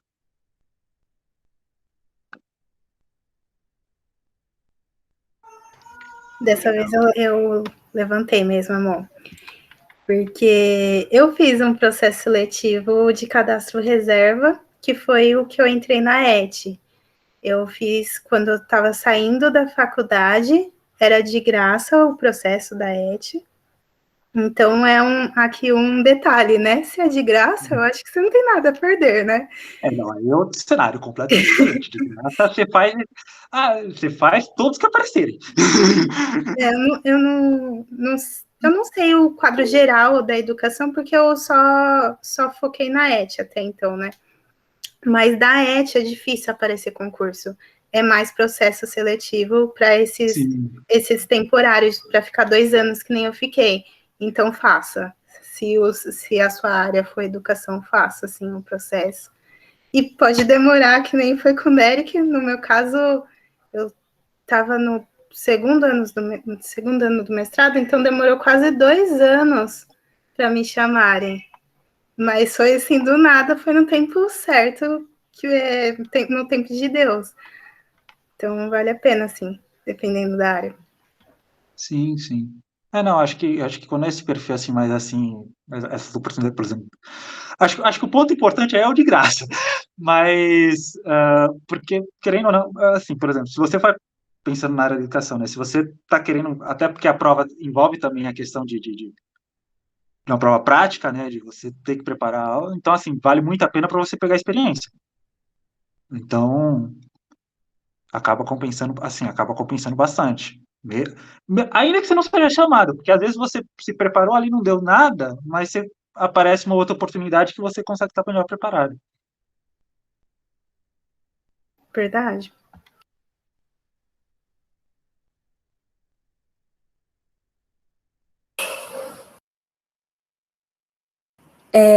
Eu posso fazer mais 2, na verdade? Não tem limite até onde eu saio. Oi? Não tem limite até onde eu saio. Vou cortar seu áudio. Tá bom. Então, vamos lá. A primeira é para os dois, na verdade. Eu estou zero a fim de fazer pós-graduação. De verdade. A UFBC me traumatizou. Eu não quero mais pisar numa universidade da minha vida. Eu ainda nem consegui me formar na UFBC. Eu tô com trauma, eu tô com pavor. Eu saí do meu emprego antigo, inclusive, porque eu não queria fazer contábeis, mesmo gostando do meu emprego. Então, assim, tem como eu ter uma carreira sem fazer pós? E aí a segunda pergunta seria mais para o Edu, mas para o Derek também serve, que é, empreender vale a pena? É viável? É praticável ou é só um sonho distante? Vamos lá. A primeira pergunta lá sobre a pós. Eu também fiquei um pouco traumatizado com a UFABC. Gosto bastante da UFABC, foi muito importante para mim, mas lá no passado. Acabou em 2015 e ficou lá, né? Agora eu só quero passar lá na frente, dar um tchauzinho, que legal, tal. Saudade? Não. Tá ótimo lá atrás. Mas, assim, uma pós... se você está falando uma pós, um mestrado que vai te consumir bastante, vai ter todo aquele trabalho, para um mercado de empresa privada, verdade é que não vale a pena. Você vê muita gente que às vezes não tem mestrado, não tem doutorado e chega a altos cargos de liderança, inclusive gente que não tem grandes faculdades, às vezes a pessoa só fez ali aquelas faculdades mais simples, por assim dizer, né? Fez ali uma faculdade simples, ou às vezes fez só um técnico, mas a pessoa realmente se entregou ao trabalho, ela teve um perfil com aquela empresa e cresceu ali dentro ao longo dos anos, se especializou naquilo que ela faz e foi crescendo ali dentro. Então, você ir para um mestrado e um doutorado científico para uma empresa, pelo menos as que eu passei, as que eu conheço, não é algo interessante. Agora, se você está falando de um MBA, de um curso de especialização, MBA normalmente é 2 vezes por semana, tem aquelas onde é 1 vez a cada 15 dias. Eu fiz o meu MBA, que eu terminei ano passado, era 2 vezes na semana, muito mais tranquilo que o FABC, de verdade, muito mais leve, na parte teórica, né, que a gente vê tanto teoria, e é livro, e é equação e tal, muito mais leve nesse sentido, e muito mais voltado para a parte da prática. Inclusive, nesse MBA foi quando eles deram aquela sementinha do empreendedorismo. Não, empreenda, tal. Até acho engraçado que tem aquele comercial lá da Globo, né? Vai, vai. E eu fico pensando, vai que você vai se ferrar mesmo. Mas agora falando da segunda pergunta lá do empreendedorismo.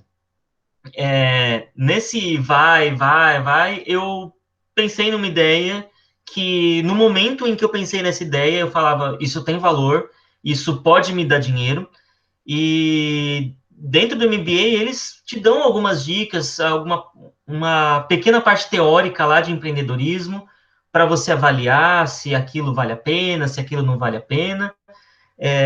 Você pode procurar sobre um negócio chamado Canvas, Business Model Canvas, que é um jeito de você estruturar e falar, essa ideia vale a pena, não vale a pena. Eu fiz o Canvas, fiz tudo lá, tal, e falei, eu vou ser empreendedor, tá? Mas só depois que eu realmente comecei a ser empreendedor, que eu vi que aquele Canvas teórico na prática não era nada. E que, na verdade, a ideia que eu tive, que eu pensei que tinha potencial, na verdade não tinha potencial nenhum.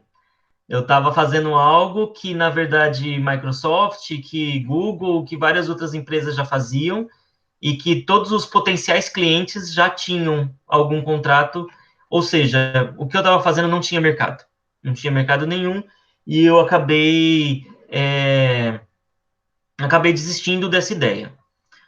Então, assim, sobre empreendedorismo, é uma coisa que vale a pena se você analisar muito bem o que você está fazendo.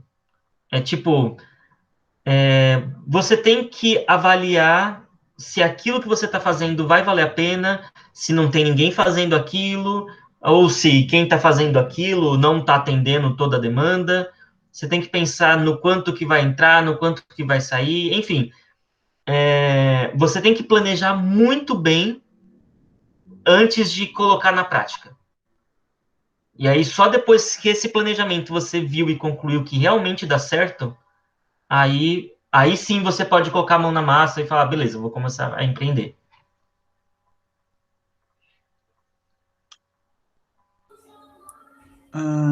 Respondendo um pouco também essa questão da primeira pergunta, né, da questão da carreira, sendo sincero, não. Pós-graduação, para você começar uma carreira pública, zero. Por quê? Você presta um concurso, você prega para uma vaga específica com requisito específico. Você passou nessa prova, pronto, você tem um trabalho e acabou. Sem muita discussão. A grande questão em relação à pós-graduação dentro do mundo público, na verdade, não é aplicada ao trabalho, mas é aplicada ao plano de carreira. Ou seja, a grande questão da evolução salarial dentro do serviço público, a menos que você troque de cargo, ela sempre vai estar muito atrelada, em qualquer órgão que você prestar, à educação. Então, por exemplo, comentando um pouco do meu plano de carreira, né, atual, que é o plano de carreira de técnicos administrativos em educação. Meu plano de carreira, eu tenho duas possibilidades, assim, a progressão normal dele, ela acontece a cursos de educação sequencial, então, cursos que eu realizo, assim, de treinamentos internos ou treinamentos que eu mesmo fui atrás, e isso conta pontos, eu tenho que acumular um certo número de horas a cada 1 ano e meio para poder fazer a progressão dentro das classes da carreira. E, além disso, o governo, existe um mecanismo que é o chamado incentivo à qualificação. Então, todo o nível de educação formal superior ao nível de educação de ingresso, no meu caso, nível médio, eu ganho um aumento salarial. Então, por exemplo, quando eu me formar na UFABC, que eu espero seja breve, eu devo ganhar um aumento de 25% no salário, só pelo diploma da graduação. Se eu faço uma especialização, esse percentual sobe para 30%. Se eu faço um mestrado, ele sobe para 52%. Um doutorado é 75%. Então, o peso que a pós-graduação acaba tendo é mais sobre essa questão do plano de carreira.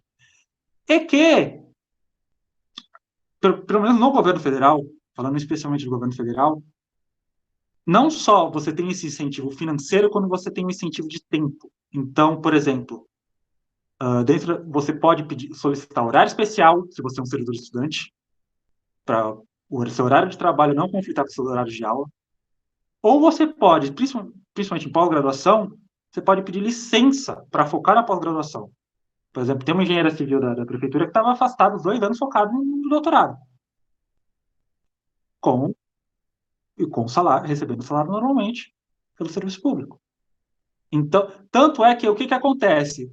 Hoje, por exemplo, na UFABC, eu não vou lembrar os números exatos de cabeça, mas é mais ou menos na faixa de 40% a 45% tem mestrado ou doutorado dos TAs. Justamente por causa desse incentivo. Mas pro trabalho em si, a menos vagas muito específicas, em contextos muito específicos, a pós-graduação não pesa.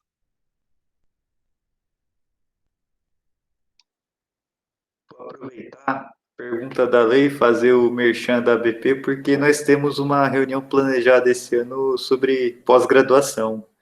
Então, vamos ver se esse ano... Agora eu não lembro exatamente o mês que a gente planejou, a gente depois conversa sobre isso, mas a gente vai falar em mais detalhes. O Edu, eu achei legal que ele comentou dos vários tipos de pós-graduação, né? Você tem lato sensu, stricto sensu, e aí subdivisões dentro deles, e assim, isso vai fazer também muita influência sobre qual dos caminhos, qual deles é melhor para te ajudar na carreira, dependendo de como você quer progredir. Mas... Posso fazer um outro comentário nesse sentido de pós? É importante, isso eu digo conversando com pessoas, né, conversando com meus chefes e tal, você não precisa ser aquela pessoa que emenda uma pós na outra, termina um MBA e começa outro MBA e outro curso de especialização. É importante você ter uma carreira de, assim, teoria um tempo, prática um tempo, teoria um tempo, prática um tempo. Então, eu fiz uma pós-graduação, fiz um MBA, terminei ano passado. Agora eu estou na parte de praticar aquilo que eu aprendi. Então, eu troquei de empresa, inclusive a pós-graduação acabou meio que abrindo as portas para eu ir para essa outra vaga. Eu fui para essa outra e eu falei para o meu chefe, eu queria fazer uma outra pós-graduação. Ele falou, espera, coloca na prática aquilo que você está aprendendo, aprende melhor sobre a empresa, como funciona a empresa, como funciona o negócio que você está trabalhando, e aí depois você volta para fazer um outro curso, um outro MBA, se for o caso. Porque aprender não é só curso, fazer o curso tal, fazer o curso tal. Aprender também é você olhar lá e ler um artigo na internet, ou assistir um vídeo no YouTube. Isso é aprender também, isso é se desenvolver também. Então, você alterna entre o estou me desenvolvendo num curso e o estou me desenvolvendo no dia a dia. Estou me desenvolvendo num curso no dia a dia, e assim vai, de tempos em tempos, você voltando a um ensino formal.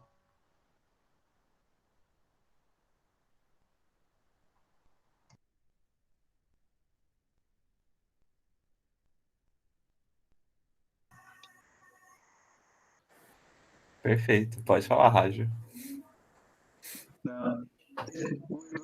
Falou assim, dessas conversas informais, até lembrou que a Letícia me ajudou no meu mestrado, que ela nem sabe, porque eu também vou fazer, assim, faço meu mestrado na área de tratamento de esgoto, e eu fui, além de fazer isso, trabalhar com a ideia de avaliação econômica do sistema de tratamento, além de avaliar o próprio tratamento em si, análise físico-química, filtrabilidade de membrana, que eu mexo bastante com isso, quanta água consigo tirar do meu sistema. E, assim, aí eu cheguei lá, eu tive que ver sobre depreciação. Então, pensa, o que eu sei de depreciação? Então, eu corri atrás do profissional da área e, assim, mais ou menos. Não, mas ela conseguiu me explicar bem, inclusive me passou um material que me ajudou, tá citado na dissertação, inclusive. Então, deixa eu Era o agradecer. CPC? Também, agora eu não lembro. Ah, Eu acho que você me passou um artigo e me passou mais material lá também, que tinha umas tabelas. Inclusive ajudou porque nessas tabelas eu achei lá a depreciação relativa às bombas que eu posso usar. É um negócio muito específico, aí ela nem sabia se eu ia achar alguma coisa lá. Então, isso é uma coisa que eu gosto bastante de ter feito fazer parte do GEP, da ABP. Você conhece profissionais de várias áreas e você sabe que se você não está sabendo alguma coisa, tem alguém que consegue te ajudar ali. Então, aproveitem também essas figurinhas carimbadas, seus colegas. O bicho de 2019 que está aí, aproveite muito na sua graduação e depois. Por que você acha que eu tô aqui, Região? Não, mas eu queria aproveitar que eu abri aqui o microfone e agradecer, porque caiu assim como uma luva mesmo. Esse é o momento que eu tô passando assim na vida, né? Bem parecido com o que o Edu falou. Eu também tenho pais que conseguem me sustentar, né? E eu consigo me dedicar só ao estudo, né? Mas eu tô nesse momento de que, cara, eu digo não ingressar, né? Eu digo retornar, porque eu já trabalhei, né? Eu sou de 2019, mas sou velhinho. Mas eu já trabalhei, mas agora, depois que eu entrei no FBC, eu saí, né? De onde eu estava e me dediquei só aos estudos. Mas agora eu tô querendo reingressar, né? No mercado de trabalho e os pontos que vocês trouxeram foram muito bons, assim, e realmente uma confirmação de Deus mesmo, de que é isso que eu devo fazer agora, nesse momento, né? Então, tamo aí, LinkedIn lá tá sendo atualizado. É para isso que estamos fazendo a reunião, né? Para isso, né? Já valeu a pena. Fala, Eli. Eu tenho uma pergunta pro Edu. Cara, você falou sobre ter foco, sobre principalmente saber o que você não quer, né? Cara, eu tô num momento um pouco. Todo mundo tá num momento que tá confuso, que o mercado não tá claro, mas falando sobre o meu momento profissional hoje, cara, eu tô num momento em que ainda posso, eu não tô tão feliz onde eu tô trabalhando, mas eu ainda posso buscar estágios, porque tem alguns estágios que são muito bons, sabe, pagam mais do que o que eu ganho hoje, e ainda vou trabalhar menos, e ainda vou ter mais benefícios, mas também posso usar o momento que eu estou hoje para tentar alavancar minha carreira e tentar ir para outra empresa com promoção. Isso não é fácil de decidir, principalmente pelo fato de que eu ainda não tenho total clareza do que eu quero fazer, sabe? Poxa, exatamente que carreira, poxa, qual profissional que eu me inspiro, qual profissional que eu gostaria de trilhar uma carreira muito parecida com a dele. O que você tem para me dizer, mano? Segura na mão de Deus e vai. Mas assim, parece brincadeira, mas tem um pouco disso, porque assim, beleza, você tem vários caminhos diante de você, você não sabe qual deles é o melhor, qual deles é aquele que que é o seu perfil, mas se você vai lá e tenta, aí isso fica a cargo de Deus dizer se isso era para você ou não, porque aquilo pode não dar certo. Então, você pode, se você vai lá, tenta um estágio, tenta um emprego, tenta as duas coisas ao mesmo tempo, e aí um deles dá certo, um deles dá errado, já é uma amostra de que não era para ser ali, sabe? Fazendo um comparativo, eu na época de vestibular, eu tinha prestado USP, eu tinha prestado Unifesp, tinha prestado ITA, e tinha prestado FABC. E assim, Deus escolheu para mim.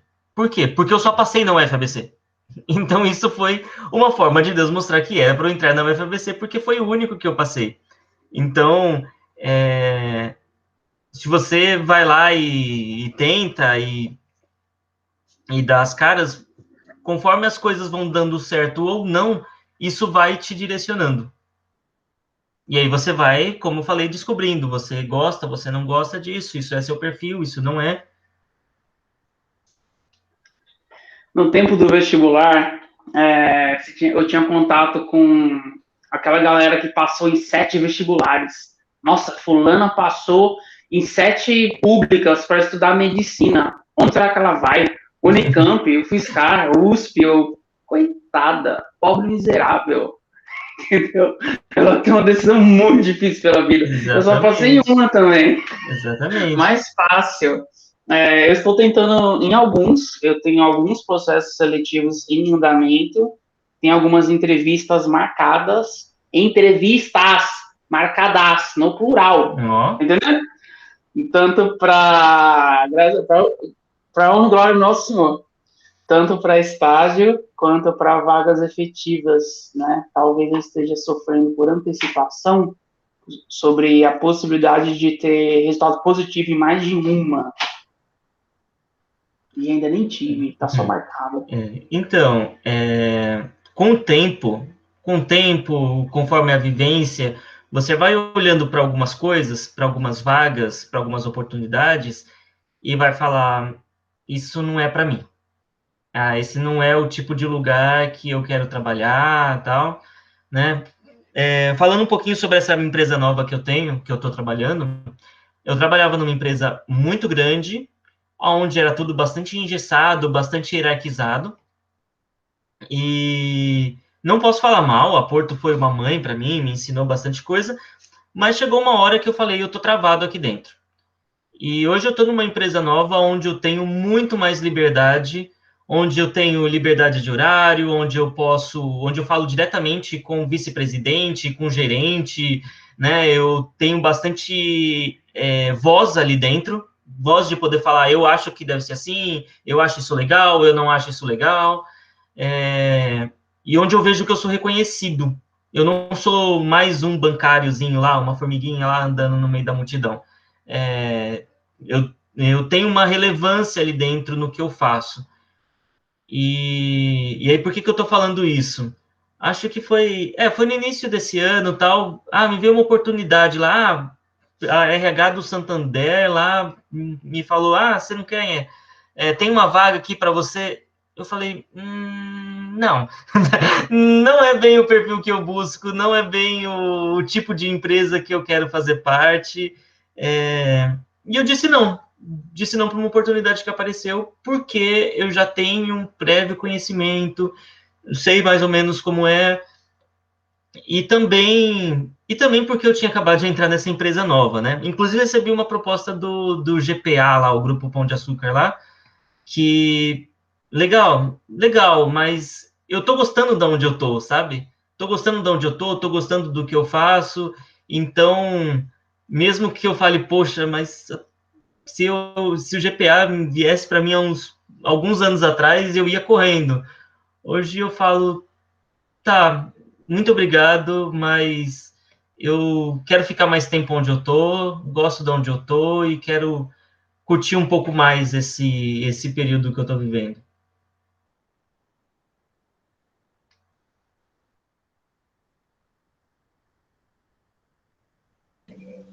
Só alguns comentáriozinhos, se vocês me permitem.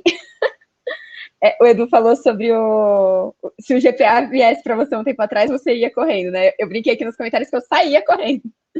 Porque, assim, pelo que eu conheci um pouco de empresas de varejo como um todo, é uma cultura que eu sinto que não é para todo mundo, né? E aí entra o que eu acho muito legal de você trabalhar com consultoria, que você pode conhecer diversas culturas. Você começa a pensar em setores que você não pensava antes. Por exemplo, eu me lembro que antes da consultoria, para mim, só existia consultoria e bancos, era o que eu queria trabalhar. E depois que eu fui para consultoria, eu percebi que o setor elétrico é muito legal. Tudo funciona muito bem. As pessoas que trabalham nesse setor geralmente são pessoas muito agradáveis, muito inteligentes, muito interessantes. Em geral, também os trabalhos são bem desenvolvidos, as empresas funcionam bem. Então, é um setor que eu me interesso não só como investidora, mas também como um possível setor para trabalhar um dia. E o Eli estava falando sobre essa questão de desenvolvimento profissional, e uma coisa que eu fiquei pensando é, às vezes a gente foca muito em procurar um currículo que a gente quer ter, mas a gente não foca tanto em perceber personalidades ao nosso redor que sejam parecidas com as nossas e que tenham feito uma trajetória que a gente queira fazer. Eu digo isso porque quando eu entrei no meu emprego antigo, eu entrei em uma empresa de contabilidade, né, de auditoria, para ser mais específica, uma das maiores do setor. E assim, auditor, contador, geralmente é mais aquele perfil reservado, tradicional, vamos fazer as coisas como a gente faz há 20 anos, há 30 anos. E eu olhava para aquilo e falava, meu Deus, eu não tenho chance aqui dentro. Essa não sou eu, esse não é meu mundo. Não tem como. Até que um dia eu percebi que eu tinha um gerente sênior, com o qual no começo, inclusive, tinha um pouquinho de atrito, mas depois a gente começou a se dar muito bem, que ele tinha o mesmo perfil que eu. Ele era extremamente criativo, trazia novos projetos para a companhia, viajava para o exterior pela companhia e trazia ideias do que a companhia estava fazendo nos Estados Unidos e a gente podia aplicar aqui no Brasil, novas áreas que a gente podia abrir dentro da companhia, e eu me via muito mais fazendo esse papel que ele fazia do que fazendo o papel de outros superiores meus, que eram aquela coisa mais, vamos focar no que fazemos como sempre fazemos. Então, assim, eu percebi que olhar para esse cara foi muito importante para eu entender como eu poderia desenhar a minha carreira. E depois de um tempo, isso começou a funcionar muito bem. Quando eu pedi a minha demissão, esse cara, inclusive, me ligou e começou, por que você pediu demissão? Por que você fez isso? Como assim? Sabe, tipo... E aí a gente teve uma conversa super agradável, mas enfim. Então, eu acho que é muito importante você conseguir achar um profissional que tenha a carreira que você quer construir, mas que tenha uma personalidade parecida com a sua. Que seja mais criativo, que seja mais analítico, ou então um pouco mais metódico, mas que seja do seu jeito, entende? Porque aí você consegue saber mais ou menos caminhos que você pode percorrer sem ficar tentando ser o que você não é.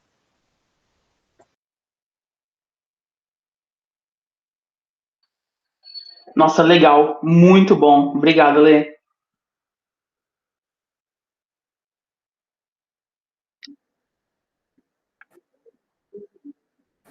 Bom, já é 9h30, para não ficar tão tarde, eu vou fazer a segunda pergunta que foi para o formulário, até porque era a minha pergunta. Assim, ela é um pouco mais crentez, né? Mas vamos lá. Quando comparamos características desejáveis para se ocupar funções na igreja, nos textos bíblicos, por exemplo, no texto de 1 Timóteo, capítulo 3, a gente vê um maior enfoque em questões de caráter, questão familiar, mas a gente vê que as características desejáveis no mercado de trabalho são outras. Por que no mercado não se dá tanta ênfase a essas questões? Quando você fala de mercado, o mercado ele visa o lucro antes de tudo. Nós vivemos no mundo capitalista. Então, as qualidades que vão ser exaltadas, elas são sempre qualidades que vão dar mais lucro. Então, hoje a gente vê muito desses discursos de coach, de pessoas que exaltando a pessoa que dorme no trabalho, exaltando a pessoa que trabalha de domingo a domingo, como se isso fosse uma qualidade, né? Mas nós, como cristãos, nós entendemos que essa obsessão pelo dinheiro, ela é pecaminosa. Ela vai contra essa idolatria ao dinheiro, idolatria ao ganhar mais, ao ter mais. Então, a gente tem que saber filtrar esse discurso, sabe? Então, a gente vai trabalhar, a gente vai se dedicar, mas a gente vai guardar o dia do Senhor. A gente vai guardar o nosso tempo para Deus, vamos guardar o tempo à nossa família. Eu tinha... Minha primeira versão do slide, tinha um texto de Eclesiastes, capítulo 2, versículo 24, que diz o seguinte: para o homem não existe nada melhor do que comer, beber e encontrar prazer no seu trabalho.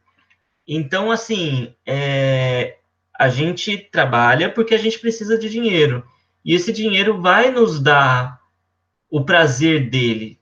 Então, correr atrás do dinheiro só por correr atrás do dinheiro, só por ter mais, só por ser mais, isso é algo que não exalta Deus, sabe? É algo que é idólatra, por assim dizer. Mas a gente trabalha, a gente se dedica para que a gente consiga pagar as nossas contas e ter prazer e desfrutar dessa realidade que Deus nos proporcionou e glorificar a Deus.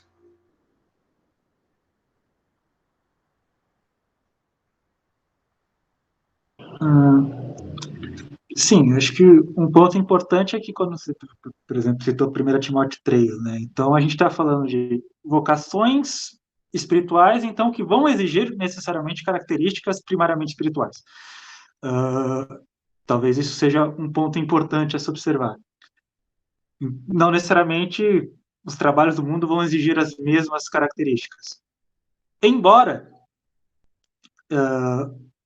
eu acho importante pontuar que, por exemplo, nas questões de caráter, apesar dos grandes problemas que a gente ainda tem em relação a essa questão, cada vez mais as empresas estão se tocando que caráter importa. Sim, óbvio que isso é uma coisa que ainda precisa avançar muito, e óbvio que depende muito do que você faz e de onde você está. Mas essas características, elas acabam, se você souber manejá-las bem, no sentido de fazê-las visíveis como qualidades, elas podem ser um ponto importante. E acho que um outro ponto também, quando a gente pensa essa diferença, que acho que o Edu pontuou bem, são os objetivos. Acho que quando a gente tem bem claro essa questão dos objetivos que a gente pretende com cada coisa, eles ficam um pouco mais claros. Então, essa questão fica um pouco mais clara. Então, acho que a gente precisa também ter esse cuidado de não esperar que essas coisas também sejam exaltadas, porque não é isso que a Bíblia ensina a gente a esperar do mundo, muito pelo contrário. Mas, por outro lado, a gente também precisa, mas independente disso, a gente precisa se manter firme nesses valores. Então, ok, muita coisa ali ninguém vai dar valor no trabalho, mas você sabe o valor daquilo e aquilo tem valor no seu trabalho. Então, as pessoas gostam do seu trabalho. As pessoas não ligam se você tem o caráter que a Bíblia exige. Mas aquilo vai fazer diferença no seu dia a dia. Aquilo com certeza vai fazer diferença no dia a dia, como você se porta, como você age, como você trabalha, porque afinal você não está. A empresa trabalha pelo lucro, ou está. No Estado é um pouco mais complicado afirmar isso, mas no fundo, não sei se a lógica é tão diferente assim. No sentido de que, no fundo, o Estado também está trabalhando, no fundo, sempre para arrecadar mais, sempre para ser maior.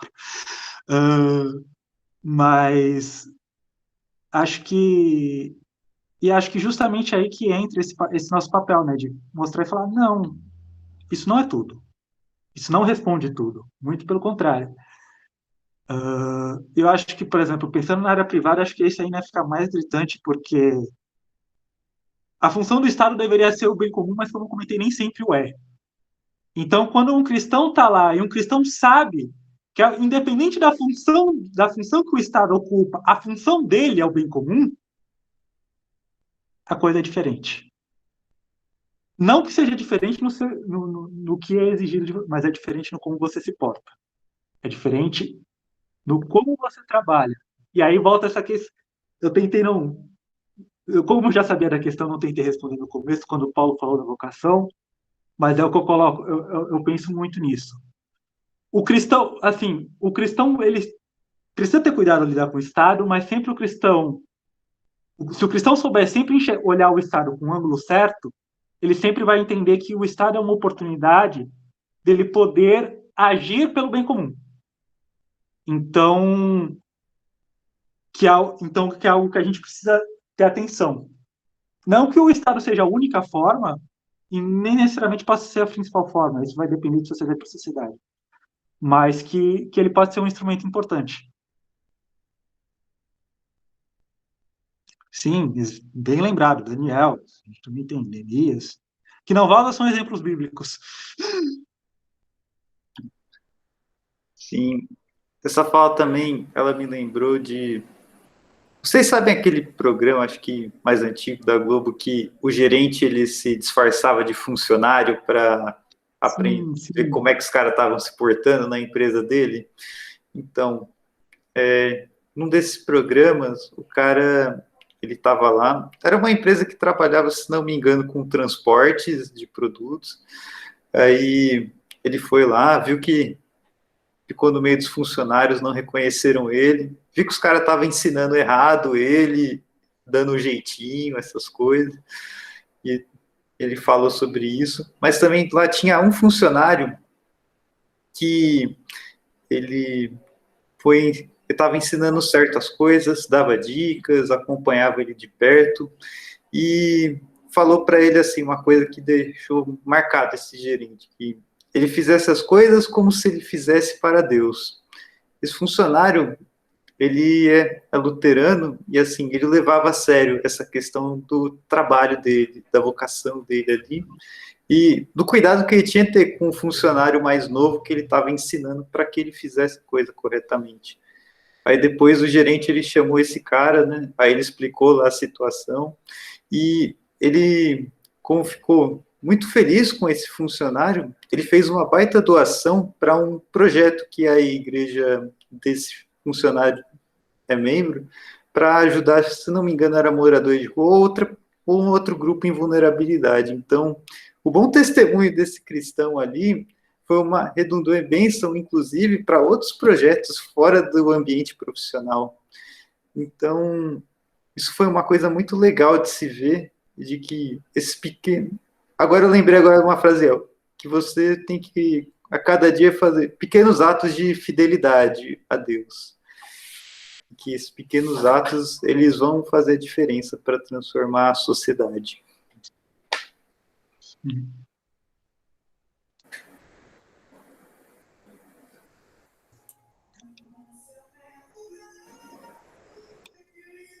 Eu vou parar aqui a gravação, porque tá muito bonita a frase. E para não ficar tão grande, né, para quem for assistir no futuro, que temos pessoas querendo assistir. Mas não acabou, tá bom?